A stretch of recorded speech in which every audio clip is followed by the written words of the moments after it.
Oh, if only. If only. If Eh. only. I think we're recording now, but I'll just cut this whole part out. All Hmm. right, here we go.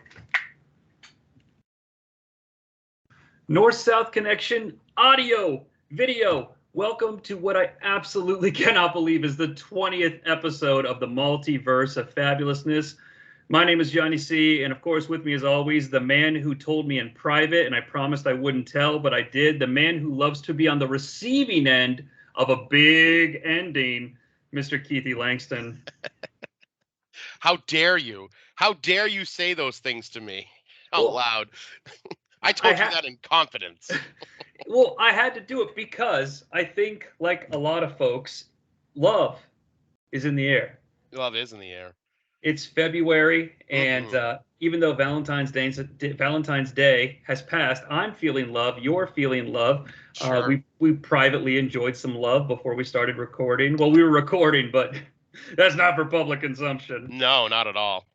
So here at the Multiverse of Fabulousness, if it's your first time, we traverse the multiverse for pop culture variants. There's got to be a planet out there, Keith, that is based around love, and I think we're going to call it Earth Love. And on Sure. that Earth, there's a version of Jonnie C and Keithie Langston that exists that host a podcast about the things we love about wrestling that you probably don't, or that might start an argument, or that might go against the grain of what is quote unquote correct internet wrestling opinions. Hmm. And we're going to shatter that shit all up in that ass. Keithie and I have produced a list of 10 items, just all centered around the world of wrestling, that are things that we individually love that you might not. You might. And that's cool. And I don't know. I just feel like AEW fans probably hate them all. That's a low blow. But it's that sort of list. We're not creating anything fantastical this time. It's all reality based. Just sort Yes. of wanted to have a conversation about the wrestling world since we spent so much time in fantasy land the last couple months, Keith. Absolutely, and I think I agree wholeheartedly. It's always good to kind of level set. That's a good business word that a lot of my boss uses all the time. Let's level set. Let's just get back to the basics. Let's get back to reality, and we can just come up with some things. Like you said, AEW fans are probably going to hate several things on my list. So yeah, I'll be interested to see how many people hate everything on your list. So Well, I was looking at my list and I was like, God, I hope this shit's not redundant. Now, as I've been, and I'm sure you have, Keith, we've been watching a lot of content here on the North South Connection Podcast Network. My favorite videos so far are the No Holds Barred music draft for mm, the themes. yes, In those videos, they have made it abundantly clear that here at the No So Network, we abide by the religion of Cobra mm, or Snake, if you sure. will. If you So as will. so as usual, we're going to go through this thing snake style. Yes. Do you want to go first, or do you want to go second? I'll go first. I'll fire us off with the first one. And the only reason I say that is because recently on an episode of Making Mount Rushmore on the PTB Pop feed, I got two times two of my picks got taken away from me. So I want to make sure I don't give you one right off the bat. So I think you and I talked about that we were going to go from the least offensive to the most offensive, I believe. Yeah. Okay, Like for me, 10 through 6 is like, that's cool, man. That's your opinion. Five sure. is a pivot, and then 4 through 1's like somebody was going to throw a punch at me and kick me in the Hmm. dick. All right, so I will go off with what I believe is my least offensive top 10 thing. Here's my number 10 top 10 thing about pro wrestling that I love, even though I probably shouldn't. And that is 2 out of 3 fall matches. Yes, and I am Okay. I am a fan. I'm a sucker for a 2 out of 3 fall. Not so much the series matches, although I do like those, but I don't feel that a lot of people I don't feel that those are as passe as say a 2 out of 3 falls matchup. But for my money, you cannot beat 2 out of 3 falls. I think and it is very stereotypical with one fall goes to one person or team, the next fall goes to the other team, and then you usually have whatever the result is. But I still love them. I still think they're fantastic. I think for my money, the best I've ever seen is probably the Saturday night's main event of Demolition and the Brainbusters, and then Demolition and the Heart Foundation at SummerSlam '90. So Demolition in both in the top two of my two out of three. Yeah, SummerSlam '90 is the first one I ever saw, and I was so confused at first. But it's kind of funny, and I don't know that I'll do this for everyone, but since I'm on the con on this one. Now, Yeah. I'm not egregious by it. The Three Stages of Hell is fantastic. I'd like to see that brought back. You hit the nail on the head for me. I have a hard time not realizing it's going to follow the formula. Yeah. All right. So, but at the same time, when the Three Stages of Hell elevates it to the point where it's like, oh, cool, I'm going to see these two competitors in different stipulations. But that SummerSlam '90, all-time classic to me. It's the first, plus it's got Crush. Yes. Sugar Bra, and all that shit. And I'm a sucker for Crush. But that's a good low-level personal thing. Yes. And I appreciate you for sharing, because sharing things like these can be hard. Sharing is caring. That's right. Mine is a little less conceptual and a little more a specific event. For some reason, even though I wouldn't consider myself like I feel very lucky to be, in a country that allows freedoms, but I wouldn't call myself like patriotic, okay? Like Luger, Duggan, those gimmicks, I want to puke.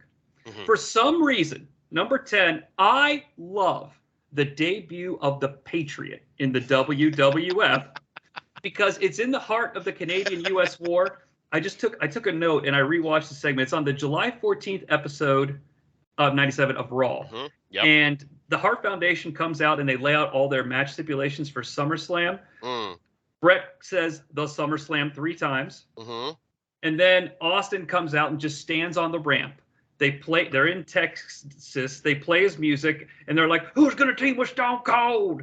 Shamrock comes out. Then the Patriot comes out in the black mask, and he was associated with Michaels coming back and Sid coming back randomly. And they just stand there, and the crowd goes crazy. And to me, I bought into the Patriot right then and there. Okay. Although I hated that promo where he's like, "My face." I don't know if you remember that one. The great Del Wilkes. Gone too soon, or maybe gone right when he should have, depending on who you ask. It's no secret I'm a big fan of Global, and and of course he was all over Global back in the day, and then of course I was a bigger fan of the Dark Patriot, which was Eddie Gilbert's less impressive brother Doug. So the Patriot. It didn't make the list, but I swear to God, when you said Dark Patriot, I was a fan of the multiple Sin Caras as well. Yeah. Like having an evil version of yourself. Yes. It's badass, man. They did. They missed that opportunity with Evil Doink and Good Doink. I mean, that would have been great if they had Evil Doink come back, but I mean, at that point, there was no way that Matt Bourne was coming back to the company. So. No, although cocaine's a hell of a drug. Yeah, cocaine, hell of a drug. So I guess with Snake Style, that means I have to go next. You do. Now, I consider this very much probably something I'll get a lot of buy-in from, but I can see why the purists get mad. Number 9, clear, plain and simple. I don't need a ton of explanation. WCW mini movies. Okay. Masters of the Powerbomb, Spin the Wheel, Make the Deal, White Castle of Fear, Lost in Cleveland. Yep. I mean, what's not to love? It's not hot. Plus, I live near White Castle. Oh. Harold. Well, I think it's a Cincinnati-based company. I might be wrong. Okay. It's disgusting. Okay, you'll shit for days if you eat it. You're not getting any Valentines if you get White Castle. But at the same time, those movies are ridiculously stupid. Yeah. And I love them for all the right reasons. Spin the wheel, make the deal. The best is when they're on the beach and the British Bulldog and Sting are playing volleyball with some kidsters, and the Bulldog tries to rescue Sting from an exploding boat. Yep. Shades of WCW Marvel issue 3.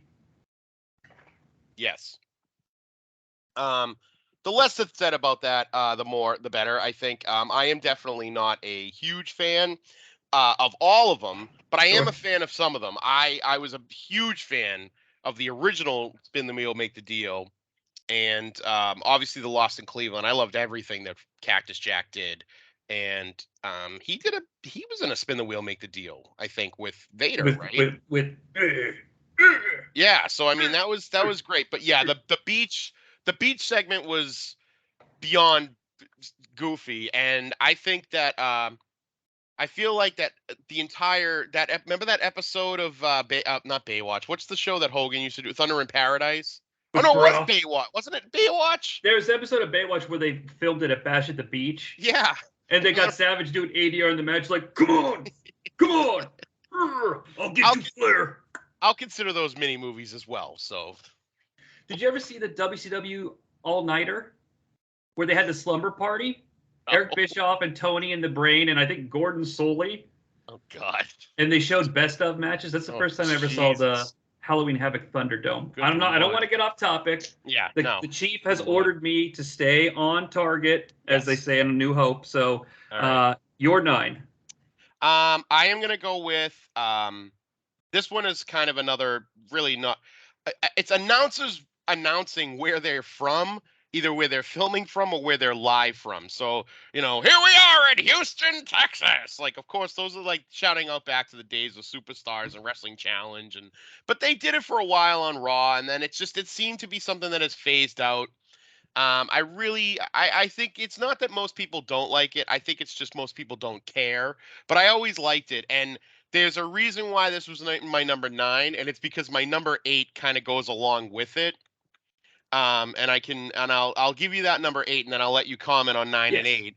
And it's what Pete and I refer to on GFA Live as Chamber of Commerce Vince McMahon. So it's whenever Vince would come on and he would announce that like a city had a suspension bridge, or that one of Pete's favorite things is whenever Vince would announce that Tiffany was coming to town. So it was just like, and I think that those are kinds of things that have obviously gone away, but I do love those. I do love it. It's just, it feels very home to me. I don't think when I was a kid I ever realized that there was like 3 weeks in a row that they were at the Worcester Centrum. It just didn't compute to me. So, I guess it's okay. I was all right. But yeah, I miss those days of Chamber of Commerce, Vince, or whoever the lead announcer is, and of course announcing where they are live from or where they're filming from. No, I'm definitely on board with enjoying those things. A side effect or a subset, you're not going to get any argument out of 9. I mean, what's the point? Live it up. Like tell me you're here. What's the point? Like, okay, so I for some reason I notice a lot when shows are from Evansville, Indiana. Okay, now because I used to have family there, or I still do to this day. I have my in-laws live there. Okay, yeah. And so whenever I hear it, I'm like, God, that place got a show. That place sucks. No offense to them, they're nice people, but it's like so when they're like, we're in Dayton, we're in Fort Wayne, like when you're especially when you're around, it's like, oh, I could have maybe gone to that show. It brings me cohesion, and anything that Vince McMahon does to do some brand synergy with the local town, whether it's wearing a gigantic cowboy hat, or being like Hershey, Pennsylvania, home of the Hershey, let's get some chocolate, stuff like that. I mean, I'm on board for that nonstop. I'm here for it. I love it. All right, so that leads to you. Okay, so number 8, and I was like, oh, should this really have been number 8? I feel like this should have been higher. You know what, guys? I like WrestleMania 2 and WrestleMania 11. Okay?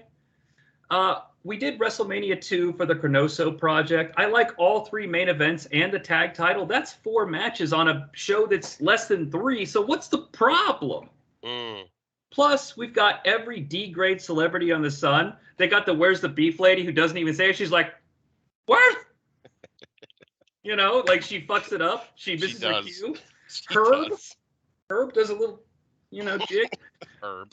I missed WrestleMania 11 live, but I kept hearing about it because it broke barriers. Lawrence Taylor, yada, yada, yada. Yeah. And I felt so left out. So when it came out on VHS, I rented it, and I was like, this is the pinnacle of wrestling. I should get back into this, and I eventually did. Still never seen Salt and Pepper's performance. If anyone out there can send me a link or comment down below, for the love of God, I can't die without seeing it, because that's the last piece of the puzzle. Plus, it's got Nick Notaro. Hey, I'm Nick Notaro doing interviews. That's right. Get over it. Sure, they're not the best, but they're not bad. No, they're not bad. I would agree. I think that I mean, I'll even go one step further and say that I enjoy a lot of 2, 11, 9. Even what's 26? Is that the one that The Rock hosted and that The Miz and John Cena was the main event? 27. 27. Hey, Chad was there. Sorry, Chad. Yeah, there's a lot of those things that I do enjoy. The overall, I mean, obviously, it's the same thing in the same breath. You could say there are things about 17 that I don't love, and it's just because I think that there's things you can pick and choose. I'll be honest with you, my favorite WrestleMania is probably WrestleMania 7 because it was the one that I remember. It was the first one I watched live, so it means something to me historically for that. And it's just, I think all of those matches, there's a lot of great bangers on that match, like the opening tag match, and even like Virgil DiBiase, There's a and lot then of heat. there's a lot of heat. I mean, the Savage Warriors probably one of the best matches that the two of them have ever been involved in. It's in the contention for top 5 of all time. Exactly, and I think that even the Hogan, like Slaughter's working his ass off in that match, and he does not look that terrible as an opponent for Hogan. So I think Gorilla, that Gorilla and Bobby plus Lord Al for a shimmy. yeah, and then you had Hacksaw doing a match. You had friggin' Regis Philbin at the end there. I mean, I think overall it's a great WrestleMania. But as far as the old, getting back to what you were saying about some of the other ones, I think it's great. I think they're great, and there's a lot of good moments. It's also it was a sign of the times. I mean, there was things that they did during those that they thought was going to be different, and obviously things didn't pan out as well. So. Just a quick thing about 7, then I have to ask you an important WrestleMania-based question. It doesn't age well, but I love the Regis, you Tenru, you Katao. Plus, the Ultimate Warrior got his ultimate win. That's right. And although it's no longer on Peacock, the instant replay debate between George Steinbrenner and yes. So I've been listening to No So a long time before I was did this shit, and Place to Be as well. The debate, eternal debate, is always 17 and 19. I understand that. So many no-so guys swing 19. You're never going to talk me into 19 over 17 because I don't care about work rate. I mean, I do and I don't. But 17 is like, I don't want to call it Citizen Kane, but it's like. No, it's not. It's the Citizen Kane, I think, of WrestleManias. I think I would agree with that. And the reason why I think is because it's perfect for the era. It's even though it's not as much of like a car crash as like, or even though there are a lot of car crashes in it, I mean, you just have you have so many matches on there that just sell the friggin' show. You got what? Regal and Jericho, you got Angle and Benoit, you got Undertaker and Triple H, you have obviously Austin and Rock, you got the friggin' McMahon and McMahon. I mean, it's so many good matches. Even the Gimmick battle. The Gimmick Battle Royal, the hardcore match. Did you say TLC? Yeah. Is it TLC 2? That's TLC 1 or TLC 2. I mean, everything about that is just actually it's not even it's technically it's not even TLC, but it is technically TLC 1 because it's the first time they used all three. And it was an upgrade because they each had a third member that could get involved. Exactly. I mean, overall, I think that is just it defined a it's probably one of the only WrestleManias that really defined a generation. And oddly enough, it's what most people consider to be the end of that generation, which is, a lot of people consider it to be the end of the Attitude Era, the coup de grace, if you will. So, even if you subscribe to the fact that they both have a bad ending, Austin turning heel, a botched shooting star press. Well, one is a story you disagree with. One's a straight up botch from the biggest match of the year. So, yeah, the story. I mean, and you know what? I'll be honest. At the time, I didn't hate Austin turning on The Rock.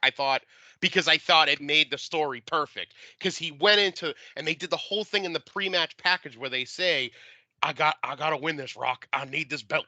Like I need more than you can imagine. I need to beat you. Yeah, and so it made it seem possible that was exactly what Austin needed to do. So yes. Plus my way. All right. I think I have to go again. I will try to keep this one quicker. So on April 10th, 2000, the world changed forever.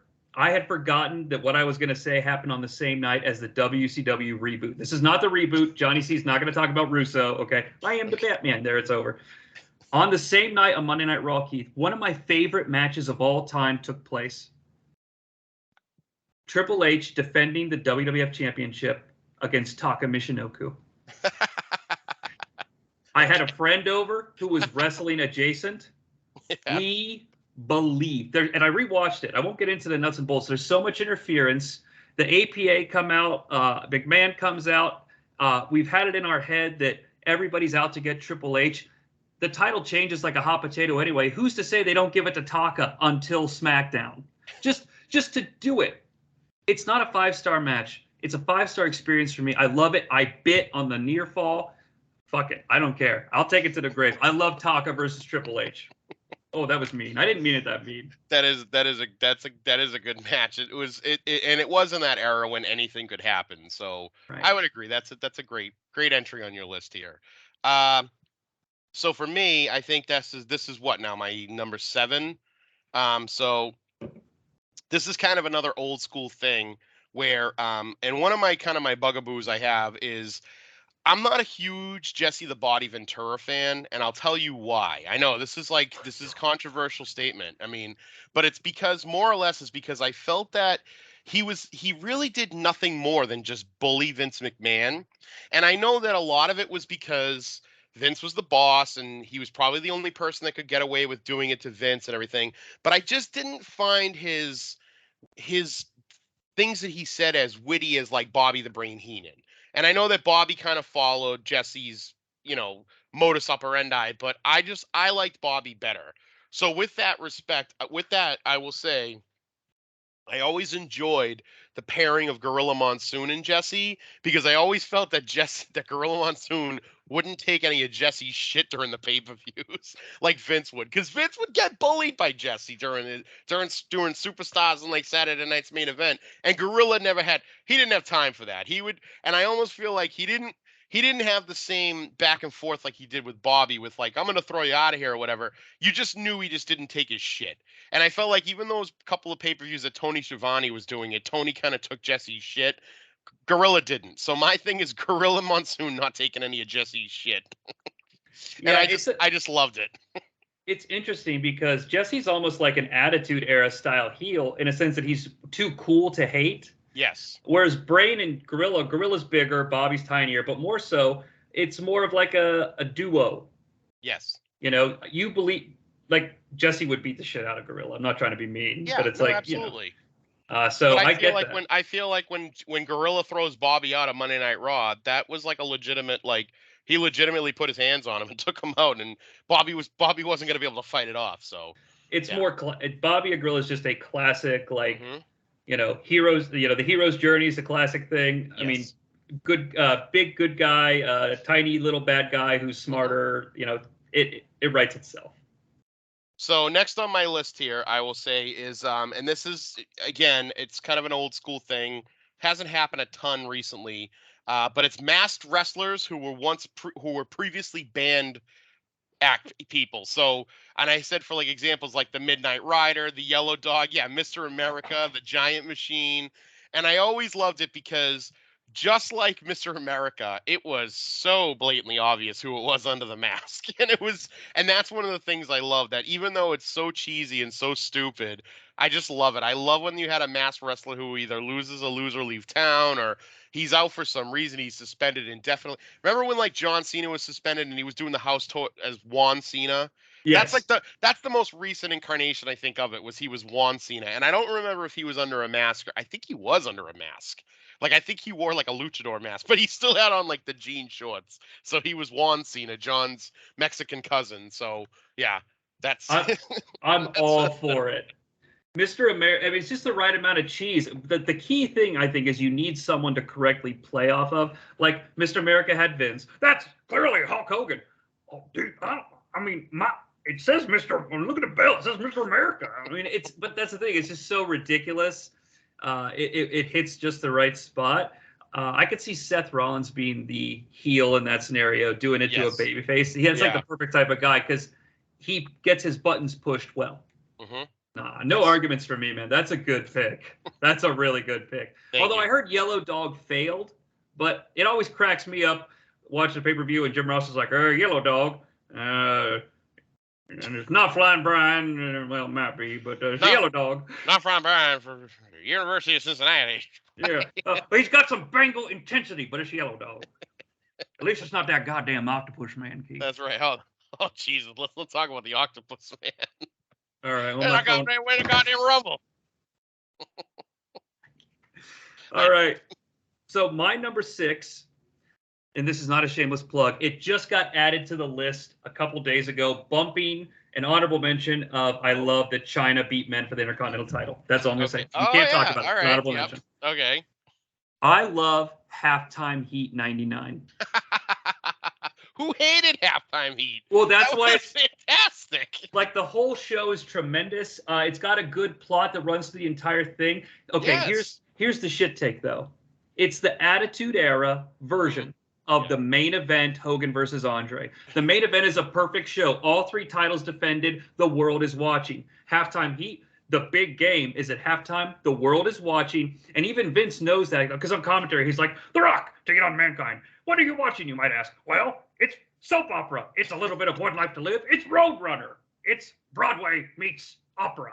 Like, he knows, and that's what made me feel like this show rules. It's a quick 48 minutes. You're in, you're out, just like the main event. Yep. It's not the main event, but it's the Attitude Era variant, in my opinion. Great show. Great episode. Watch it. I just did a full podcast on the new TNN. It's not a shameless plug, but like it is, but like it's fresh in my head, but it's good. It entertained the shit out of me.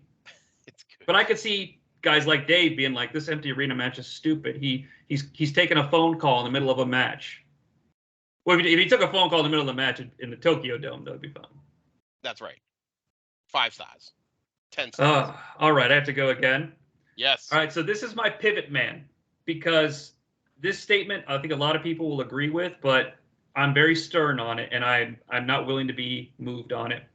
I love Hollywood Hulk Hogan versus The Rock from WrestleMania 18. It's the best match of all time. Okay. I'm not willing to move on that. I know Savage Warrior is a better thing and it has a better emotional core, but I'm jaded. I was there at the Sky Dome, but it's the best match of all time. I'm not moving from the pedestal. That's why it's in the middle of the list, because some people are going to agree. And hey, if you haven't watched, and this is for everybody out there, Aaron's take of WrestleMania 3 Hogan versus Andre down here in the links, fucking watch it. It's the same thing for me that he was talking about. Yeah. But now, hey, we're buddies. I get if you don't agree. I mean, it's funny. Recently, I asked on the chat form that we have. I said, I said something about Savage Steamboat, and I said, is Savage Steamboat still like considered the greatest of all time? And everyone's like, it's not even the best match on that card. I was like, oh, fucking get the hell out of here, okay? And I was like, easy does it now. It's a great match. I mean, I understand why it was Hogan Rock, because you weren't going to do Hogan Austin. I think Austin didn't want to work with Hogan because of just the way things had been in the past. So I can understand him being a little bit hesitant on that and everything. So, but you had a great. Actually, I don't hate Austin Hall either, so I think that's a good thing as well. I mean, it would have been nice to see Austin like Nash, just because I think Kevin Nash probably could have gone better than Scott Hall, but whatever, that's neither here nor there. It's a great match. I think it is a great match. I'm not going to give you a shit for it. It's not my favorite match of all time, but I also wasn't there, and you said you were there, and half that battle is being there.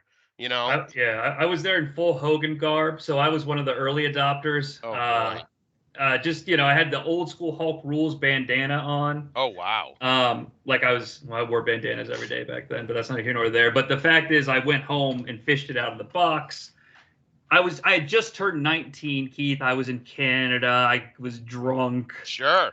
Good for you.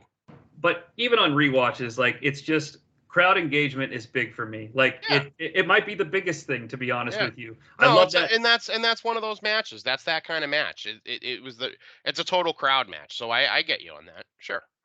All right. Well, let me see what you think about this. I think, and now this is where it's starting to get a little bit more. And this is, again, hear me out. I still love the concept of the Royal Rumble or the Money in the Bank ladder match, but I am sick of it always being like the winner getting a shot at da da da da. I think they've changed it a little bit in recent years, like Charlotte winning and then challenging Rhea Ripley for the NXT title. I think Austin Theory used it to cash in on the U.S. title. the Money in the Bank. I think he cashed in and lost. Yeah, Maybe he. Oh wait, maybe he. No, you're right.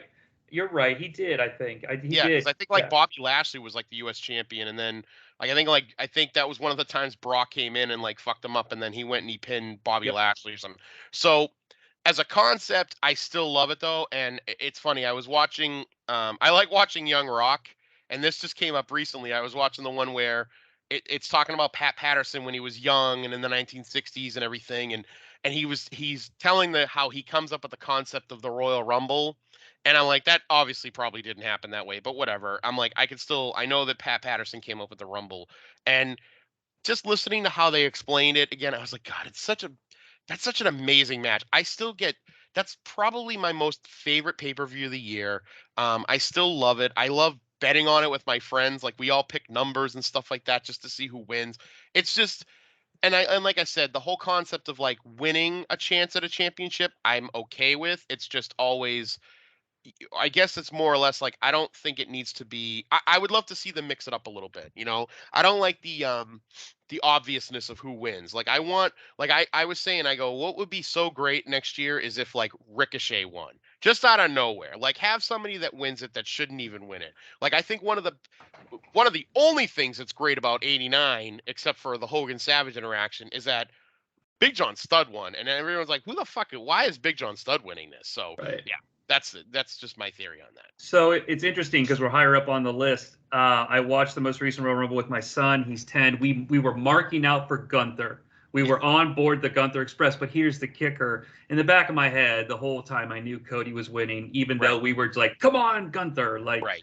so it was it's always a great ride, but when it's over, you're like, I mean, why did I invest? Well, it's because I think like this year, like I don't even know why. I know that Rhea Ripley's she's probably like one of the best parts of the show, but it had nothing to do with her winning the women's title. She's the best part of the show because of all her things she's doing with Judgment Day. So for her to win the Rumble, it's like, okay, so I guess they're going to go down this road now and have her be, now obsessed with the world title, I guess. But it didn't make sense going into it, and I'm like, why is she the odds-on favorite to win? And then she ends up winning. I don't know. It was kind of odd to me, but I was hoping she was going to challenge for the U.S. or Intercontinental. Personally, that would have been good. That would have been good. Like right? I don't know how I feel about intergender matches, but I do feel that I'm comfortable watching Rhea Ripley do it. Yeah, I think at the E level, I think it's got to be a similar situation like a China, yes. or I guess in this case Rhea Ripley, just because she does look like she literally manhandles every other woman she's in the ring with. So I love the gimmick of her helping Judgment Day and being like, what? Exactly. Because Yeah. someone's gonna have to get her, but can we embrace that? I mean, we can't. Yeah, they're not there. They're not there yet, though. Like that's the whole thing, is they're not there yet. I don't think they're there on the indie scene, but they're not there yet. I feel like if they did that and we didn't pop for it, Rhea, the person, would be pissed. Like exactly. This, like we built to this for a year. Like, of course I want to take this. Like, you know what I'm saying? Like, yeah, fucking go for it. If she's got, if all contractors buy in, do it. Yeah, because it's their safety that matters, not my feelings. I like feelings. I'm just saying. In this case, fucking Rhea. And kind of speaking of Rhea, this leads into my next one, which is I still get a kick out of, and I still mark out for love stories in wrestling. I do, like the Savage and Liz from 7, the Kurt and Stephanie from the summer of 2000, Rhea Ripley and Dominic Mysterio. Okay, that's a little different. That fucking rules. But it's just, I still get a. I mean, I would even say, as much as I don't want to say like the Matt Hardy and Lita thing, it was kind of okay. It was a lot better done when it was like Lita and Edge. But I mean, do you remember like the Chris Jericho and Trish Stratus one right before like they turned on Jericho at WrestleMania? There was such good shit. So I still get a kick out of love stories in wrestling. Absolutely. It tugs at the heart. And this is the month of love, so I was trying to think like, it's really cool if they can if they tried it across face heel lines. Yes. And if it elevates both to like the world title status, like if it was the main event program, like somehow, like we just happened to be together, and look at this, we're also challenging for the gold at WrestleMania, et cetera, et cetera. Sure. A good opportunity to bring back something I was plowing through the network on, the Mixed Match Challenge. That was dumb, but I think it's a fantastic concept. Do a pay-per-view. Sure. Do a tournament. Sure. Because you got I think it was like Braun Strowman and Alexa Bliss. I'm not a big Strowman fan, but the point is that they created some sort of a gimmick together. Yeah. Bring it back. And at the same time, I think they were doing that show where they were driving together. Yes. And so that was on the network, and that was kind of fun too. It led to a little bit of that backstage, the natural, or at least you can say natural backstage. Yeah, they had Boss with Sasha was with Balor, and they had Boss. Yeah. They were the Boss Club. Yeah. Yeah, good time. Anyway, that's just. But you could pivot something like that into a storyline we won this thing. You want to go celebrate? I'm just saying. Now, sure. Flip side, I'm not much of a fan because to me it's more Matt Hardy Lita, less Randy Liz. Yes, that's true. So I'm disagreeing, but I love the pick because I think I heard the rumor now that they're going to try to push a love triangle with Becky, Seth, and Bailey. Yeah, call me when it's Becky, Seth, and Theory. All right. I'll call you when September ends. Yeah, when they're fighting. Call me when they do something that's actually different. Because with Bailey, it's too obvious that it's a scheme. It's an evil scheme. It's too obvious. Right. All right, so I'm on my 4. Mm-hmm. Fuck it. I love the Invasion. It felt like the most important thing to ever happen to me. I had just graduated high school. It was the summer before I was moving to college, and I'm not trying to give you my fucking autobiography. That doesn't matter. It matters to me. But every night was appointment. I worked at a video store. I remember closing the store early because it closed at 9. I closed at 8:50 and drove home the night. And it stems from the fact that was the night that ECW and WCW merged. But for 1 hour, I thought it was a 3-way invasion, and it was just, it's handled wrong. And towards September, it really falls apart. But stage 1 of the invasion, where the titles aren't hot potatoing as much, and it feels I don't it sucks that Austin's in charge. The Invasion pay-per-view is a pretty decent pay-per-view. My only problem with the whole angle altogether is you ended up having guys who were either never involved with WCW or guys who were unceremoniously fired from WCW, leading WCW. Mm-hmm. You had a guy like Jericho who, for the most part, made his bones in WCW and didn't support them, which I thought was kind of odd. Jericho seemed like the guy that should have turned on them and turned on the Alliance, or turned on the WWF and went to the Alliance, because he made his bones in both WCW and ECW, but he stayed with WWF, which was odd. And then it's the over involvement of the McMahons that just, Shane shouldn't have been. Wasn't he in both fucking tag matches? He was in the tag match at the Invasion, and he's in the tag match at Survivor Series. And it's he shouldn't have been in the series. He shouldn't have been in either one of them. I feel like it's what? Let him. No, he's not. Let him be on. He's not. It's Booker, DDP, Dudley's, and Rhino. Oh, so he's not in the Invasion. No. Okay, all right. Well, then inaugural brawl. I couldn't think of a goddamn name. I'll take that back. That's okay, and I don't say that to correct you. I just but that's good, because I think my thing. One of the things that has always been a pet peeve of mine is the over involvement of the McMahons. And again, you'll never get me to disagree with Vince being on television back in the day, because it was the greatest. The McMahon-Austin feud was the greatest feud of all time. But just after that, it was they needed to stop. Shane McMahon just got so annoying so quick. Stephanie is good in short bursts at best.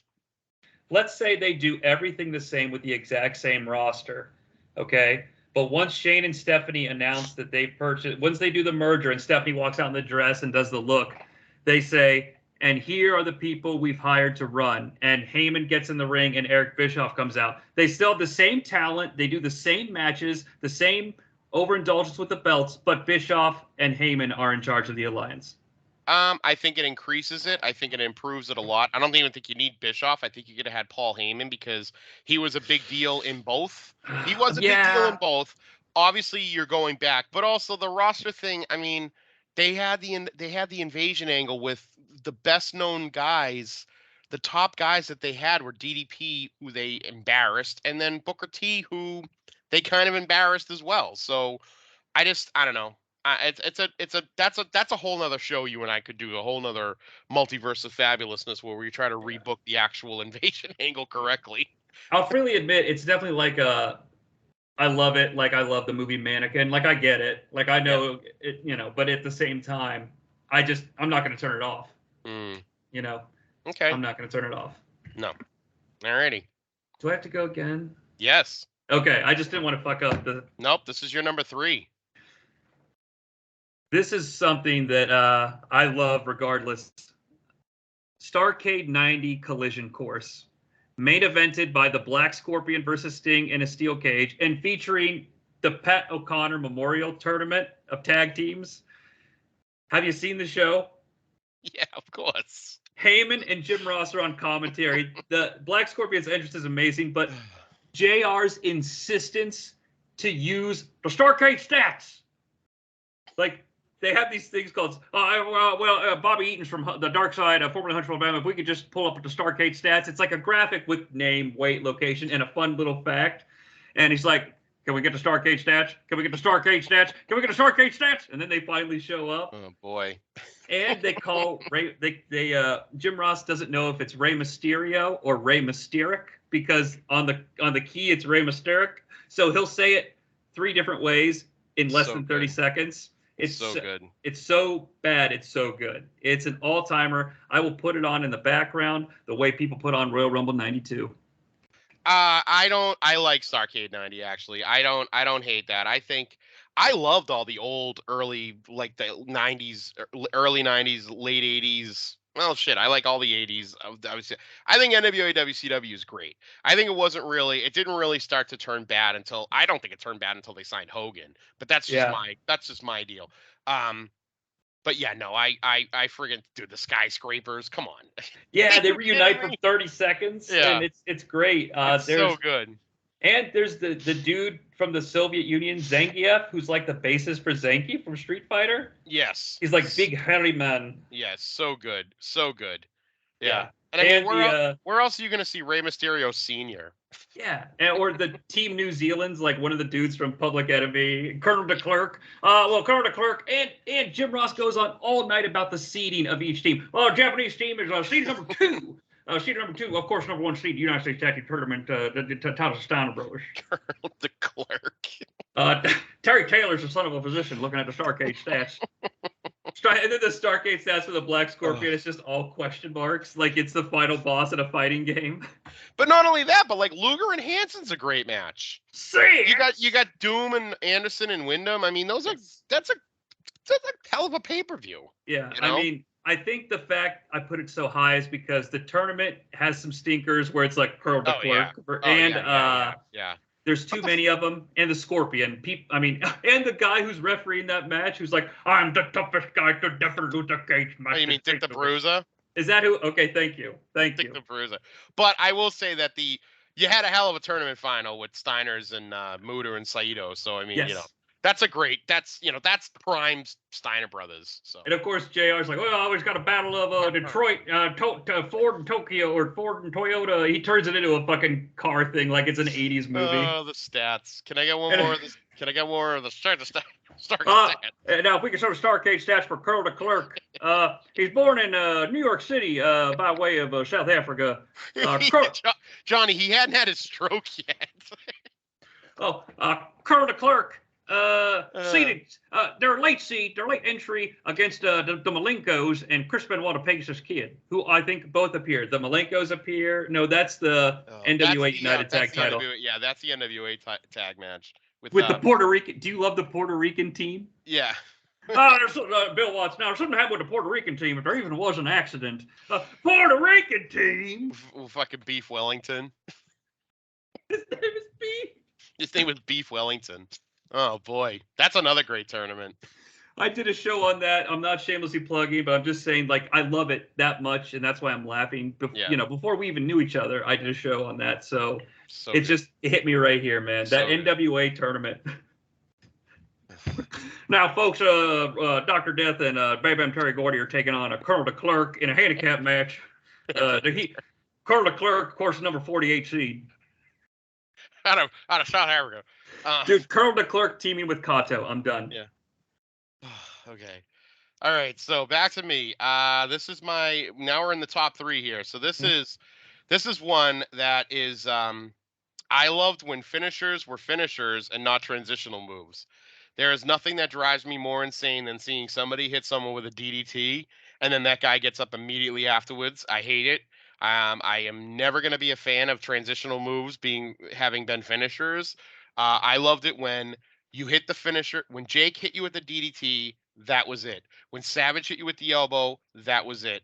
When the Warrior fucking press slammed you, that was it. And I'm sorry. I don't like when they take finishers in tournament transitional moves. So, how I feel about that is very cartoony. For some reason, I believed that when Jake the Snake did the DDT, he had trained for that. He'd set up scenarios and run it on when he trained with his managers and his fitness team. Like that was the move he perfected. Yeah. So if Honky Tonk Man tries it, he's gonna do it all wrong. But Honky Tonk Man perfected the shake, rattle, and roll. Savage perfected the elbow. Hogan perfected. I'm sound like a broken record. Yes. So I totally see where you're coming from. I feel like I'm okay with it. Like if Rollins does a DDT, it's like, well, he's not Jake though. He doesn't have Jake's DDT power. I know that's silly, but no, it makes sense in a cartoony way. But I think that it would be nice if they kept some of those moves protected. Like everybody throws a friggin' sweet chin music, and they even call it that. Like it's like they even call it the sweet chin music, and it's just to me, it's like. And I would love to see them take a couple of them back, like Kevin Owens step up powerbomb or whatever. Like that should be it. End of story. And they should keep it that way. And then you can have guys do, and this isn't a turning into a 5 moves of doom. It more or less turns into it's a kick out fest, and that's something I do not get behind. Is the kick out fest? I don't like that. I don't like it on the indie scene. I don't like it in the E. I don't like it in the W or AEW. I don't like the kick out fests. It's funny you brought up. Oh, God. Oh, God, no, go ahead. Well, it's funny you brought up Austin or Owens specifically. I don't like Owens doing the stunner because I feel like there are some moves that need to be protected. Like you're not going to stop Rey Mysterio from doing a random leg drop in the middle of a match. I don't care. He doesn't. Nobody drops the leg like Hogan did. Right. The stunner is too associated with one specific person because it's never been a transition move or a move that other people do.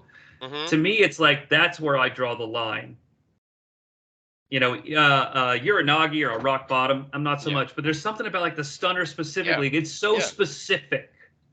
Well, that's also like the DDT. I feel like that's a specific move that doesn't need to be destroyed. I wonder when people started casually using the DDT, and I don't disagree with you. I think it was The Rock. I think The Rock started using it as a transitional move, just like he used the sharpshooter as a transitional move.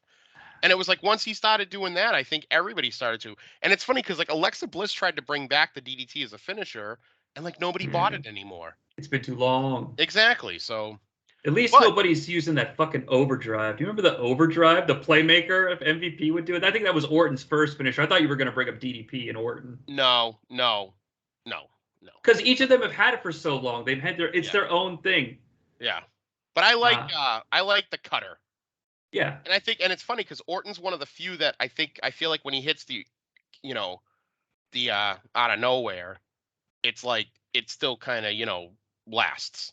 Sure. Sticks, yes, it does. But it does. It does. You're not going to see when Randy Orton someday retires. They're not going to give it to the next guy from NXT as the finish. I hope not. It should gestate. But speaking of finishing moves, there is one. It's not really a finishing move, at least that I see it when it happens. And everyone hates this. Everybody hates this, especially Jim Cornette. But I still think I love it. It looks gorgeous when it's done right. and that's the Canadian Destroyer. I love that freaking move. Everybody hates it. I'm like one of the few people I think that likes it. It is the goofiest friggin' move because it totally is. It's a total kayfabe move. Right. Because if you know anything about professional wrestling at all, the most remedial knowledge of it, you know that it takes both guys to do it or both women to do it, and I still love it. So the Sometimes Canadian Destroyer. Sometimes I can't tell who's getting hit. Well, because it definitely looks like the guy's taking it all on his ass. So Right. it's like it doesn't look like a pile driver at all. I am all for moves that looks like it was a risk to you to do it, like the 5 stars. Yes. You know. Absolutely. Yeah. So But I just like it because it looks real good, and there's not a ton of new moves that have been out in recent years that look real good. Sure. I think there's that move that girl on NXT does that everybody's got a big thing for now. I can't remember her name or the move, but there's like this one that she does like off the top rope. It kind of looks like a stunner. I think it's almost Ember Moon? No, it's not Ember Moon. Ember Moon, her move was fantastic. It was, but I'm not throwing shade. I like Ember Moon. She didn't hit it a lot, though. Exactly. If you don't hit it, it looks bad. Yeah. I like snap Canadian Destroyers. I don't like if someone's just like creeping and they do the jump and it happens, like a snap suplex. Yeah. But yeah, if they renamed it to Dave's Triple, Cornette would love it.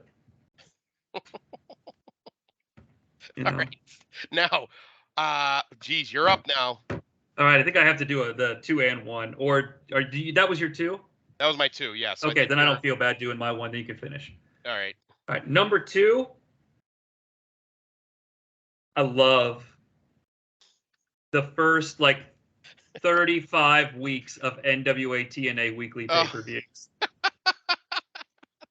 I love me some Sonny Siaki. I love me some fucking Born and Raised in the USA. Like when they announced TNA Never Dies, when's it coming back? That's what really just pushed me through the limit of being like, take it to the limit. I listen to everything, but that's one of my favorite shows because I thought I was they hate it, they have fun with it, but and I don't love it. It's the same reason you watch Ed Wood. Yeah. It's the same reason you watch Birdemic. Don't get me wrong. I'm not trying to kill my credibility. It's the reason people go see The Room at midnight and yell the lines. Weekly NWA TNA is just fucking glorious. And hey, rest in peace to Jerry Jarrett. Yeah. He's on those shows. That's how I know who he is. Yeah. I will. I'll give you that. I'm not going to say too much on it, but I'll give you that. I mean, it's so funny every time you stop and you kind of pause. And I go, oh, what is he going to say? And then when you said the invasion angle, I'm like, oh, my God, what is his top 3? So I will say I am dying to know, what is your number 1 entry on the top 10 list? Well, it's a concept, much like most of yours have been. It's a concept. You can sum it up with a number. The number 50. And this is why you need to watch on the YouTubes. Oh, God. What are you doing? Why do you have that? So, please tell me somebody bought that for you. Yeah.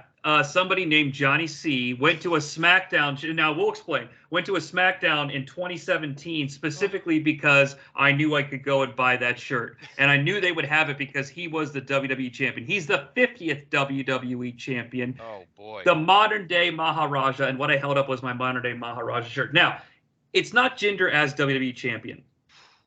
It's new champions. Okay.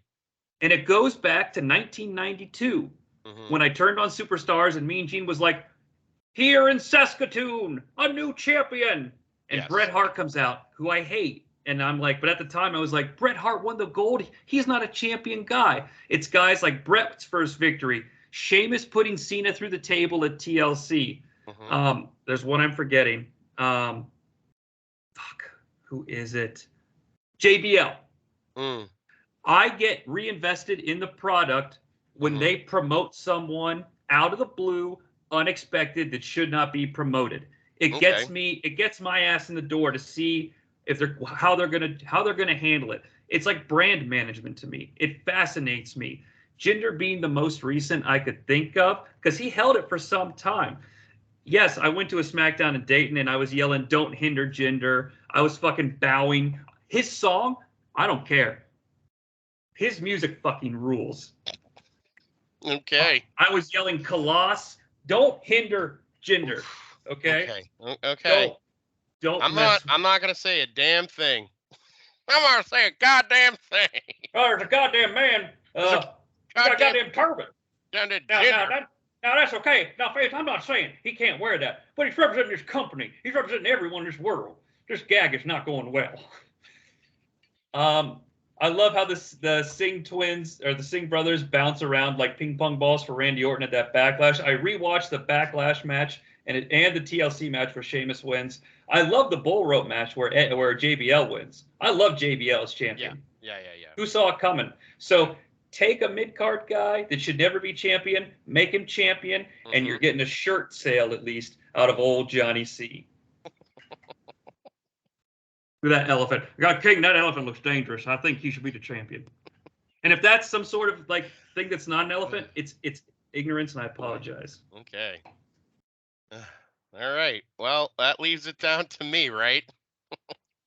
I mean, I don't know how you top that. Not kidding, of course. I have it. Yes. Believe me, my number one tops it. Good. Because no one, like you said earlier, the internet's gonna hate this pick. AEW is gonna hate this pick. Everybody's gonna hate my number one. My number one on my top 10 list of things in things in professional wrestling I love, even though we shouldn't. Triple H. I love Triple H. I love the game. I am probably the second biggest fan of the game behind my brother. We love Triple H. I love him for what he was in wrestling when he was in wrestling. I love him for what he still is today. I love the guy. I think he's the best booker in professional wrestling right now. Put him on the board. I am a huge Triple H mark. Always have been, always will be. I love the brand synergy, Keith, because even though they're disparate, guess when I was the biggest Triple H fan? When he first won the belt on Raw after SummerSlam 99, because he was a new guy that was being elevated. Absolutely. I also have a brother who's a huge Triple H fan.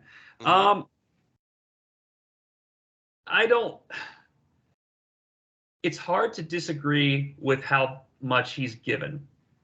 That reign of terror, though, man. The beard. Fucking. Nope. I love him. There's nothing he doesn't do. Everything he did was specifically designed to get to where he's at today. And I think that look, the guy literally came into wrestling. They said, "Hey, you don't drink, huh?" He goes, "No." Okay, good. You get to be the DD and drive around with the biggest pieces of shit in professional wrestling. And he really didn't kill it. I don't think, aside from the one thing I think that he did wrong was the Booker T thing. Other than that, which that's a big deal, because I think Booker T should have won the title at 19. But aside from that, everything he did, he played it perfectly. You have to remember, this is a guy who was literally the biggest fans of Flair and Harley Race. And those guys put over guys when they wanted to and when they felt it was the right guy. Flair never put over Luger, but he was willing to do the job for Sting any and all times. And that's the end. That's it. That's my piece. As opposed to a guy like Dusty, who everybody reveres so much, and Dusty booked himself in fucking main events all the time. Yeah. So I think Triple H, he learned from the best. He kept it going, and he's the future of any part of that company. And I'm just the biggest Triple H. I'm the biggest Triple H mark. In fact, for years I used to say, if I could pick one person to go to lunch with, it would have been Vince McMahon. Nowadays, is if I could pick one person, it's I want to go to lunch with friggin' Triple H. You're never going to get you won't get an argument out of me when it comes to the business person. Yeah. I don't know. I'd have to go back and rewatch. The stuff that leaves a bad taste in my mouth is like Mania 27 with Taker, Mania 29, the shit with Roman. Yeah, I know. I But feel it's like they're. also, but I also feel like that even that stuff with like the Roman stuff, it was like Roman wasn't friggin' nobody was buying in Roman Reigns anyway, you Yeah. know? So I feel like he didn't necessarily kill it. I think he was trying to save it. And it's like, what better way to get heat than to go up against the guy that everyone has hated almost his entire friggin' run in the company? Let's not forget this guy laid down and lost the gold to Vince and Hogan. Yeah. I love, like, I liked Triple H when he was first with DX a lot. I had the Triple Yes. H Yes. seal of the seal. I always Hmm. call it. I thought it was a blood splatter, but it's like a Yeah. wax seal Yeah. shirt. Yeah. Yeah. Yeah. One That's of a my great. biggest regrets is I went to a show that had the H with the cube symbol, and it's good Hmm. to be the king. I didn't press to get that shirt. Yeah. So Triple H, you know what? I see the synergy. I like when they bring guys up they maybe shouldn't. When they put Triple H in DX, I was like, what is this? And he Yep. became awesome. He gets the gold. He's awesome. Yep. I'm Hmm. gonna have to rewatch that middle era All right. because as it stands, the three stages of hell is probably his best match Mm. for me to watch, except for the 10-man tag on Raw before WrestleMania 2000. Yeah, but his I like the WrestleMania 2000 main event. yeah, but his two against Foley before that Oh WrestleMania, yeah, that's yeah. the two against Foley is like, and it's funny because that's where like he says like he goes, I think it's either him or it's somebody else, but they were like Mick made Triple H in those two matches. He Yeah. made him. And that's where Triple H went from mid card guy who happened to win the title to legit main eventer. And for anybody that says he was never the guy, he was always the guy that worked with the guy, that's a total bunch of bullshit. Because again, I always go back to what Piper said, and I'm not comparing him to Piper, but I always go back to what Piper said, where he goes, "There never would have been a Hulk Hogan if there wasn't a Roddy Piper." Sure. And I agree that completely. There never would be a da da da da da da da da da if you didn't have a guy like Triple H, because you have to have that one guy on the roster that everyone hates, everyone wants to see get their comeuppance, and for many, many, many, many years that was Triple H, and that's why I think he's just one of the best. I was all in on the 2-man power trip. I wish it could have Sure, lasted. absolutely. I was all in on that. I And thought I that was thought it would. I cool. thought that would have been great leading into the invasion, like what they would have done with that. Like where does Triple H's allegiance lie? And he could have elevated the Intercontinental Like, I mean, I don't. I'm not. It's not revisionist history, but I just feel like Triple H is one of those guys that, yes, he's Yes. probably, especially on the business side, Mm-hmm. I probably leave with a fuzzier feeling than most. Mm-hmm. But that slog of the Ruthless era, like, Yeah. It's a I just, slog though. It's a it's a slog slog all around. altogether. Yeah. Yes, you said it There's a lot. perfectly. There's a lot of shit that's bad in that ruthless aggression era. Yeah, and the early Cena years. I just, the DX reformations. Mm-hmm. I just can't. I did like No. his Sting match. I thought his Sting match was the right level of like spectacle type of match. Yeah. My only downside is Sting should have won. I feel. Oh, sure, sure. Don't get me Like, wrong. Like, but I think. yes, But also, I mean, it fed exactly into the invasion. Like yeah. that was the thing with the invasion is you always knew the WWF was going to go over no matter what.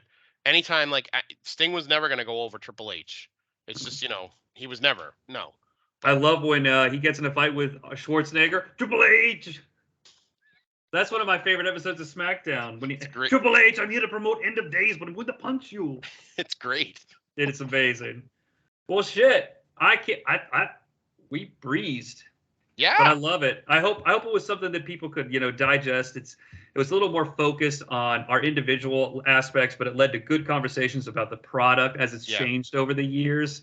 Yes. So less Otto Octavius, more Otto Von, whatever that wrestling guy was. I don't fucking know. Keith, aside from, I know that we're going to be at the convention center signing autographs with Colonel DeKlerk next week. Is there anything else you want to promote? Colonel DeKlerk sticking around, folks. Get used to it. I mean, I don't think it's dropped yet, but if it has already, I mean, like I said earlier, recently did a making Mount Rushmore, on the Place to Be Nation pop feed. This was on, we did our Mount Rushmore of TV couples. So, you should listen to that. TV and movies. We did TVs and then we did movies. I think you'll get a kick out of our I'm lists. going to. We had a lot of good conversation. Really funny. It was really, really funny. I think we almost did like 2.5 hours on that. That was really good. Obviously you can hear me on GFA Live. That's on Apple Podcast, Spotify, SoundCloud, and I recently was on the Cronoso Monthly. I did the WrestleMania 3. I did Savage Steamboat, so I reviewed Savage Steamboat, and that's, like I said, one of my favorites of all time. And I thought it was a good listen, but I don't catch up about it. That was good. You happened to be right after mine. Ironically, that made me chuckle. Nice. But I mean, that's a dream match to talk about, regardless. Sure. You know. And so that was a great show to do, and then we have a new one coming out soon, and then I'm all over the pop video jukebox song of the day on Place to Be Pop. So check that out. With Seinfeld Chronicles. Oh yes, I did do the Seinfeld Chronicles. That's right. I'm waiting to get the call for episode 4 and moving on. Yeah, that you can see me on video. So I'm just gonna put this worm in your ear. You have a direct line to the bosses. Yes. I don't know if it'll be in this decade, but when you guys get to the Fraga episode in the last season, I need to be on the panel. All right, I'll make sure I include you in that. The Luffer? If they keep me around that long, I'll make sure that you're in there as well. That's the last season, though, but that's my favorite episode of Seinfeld. There's a shit take, and I know what it is. But it's also the Lupper, Jerry. Or no, Jerry's the one that has the Lopper. Well, yeah, I do want to give a shout out to all the shows here on the feed. Well, Wrestling Above Replacement, the Wrestling Warzone, which to me is just an amazing show to listen to. It's what brought me to Know So directly. I came over from Place to Be, so a shout out to them. They're here every Monday. I love New Gen on a Mission because they cover superstars along with the pay-per-views.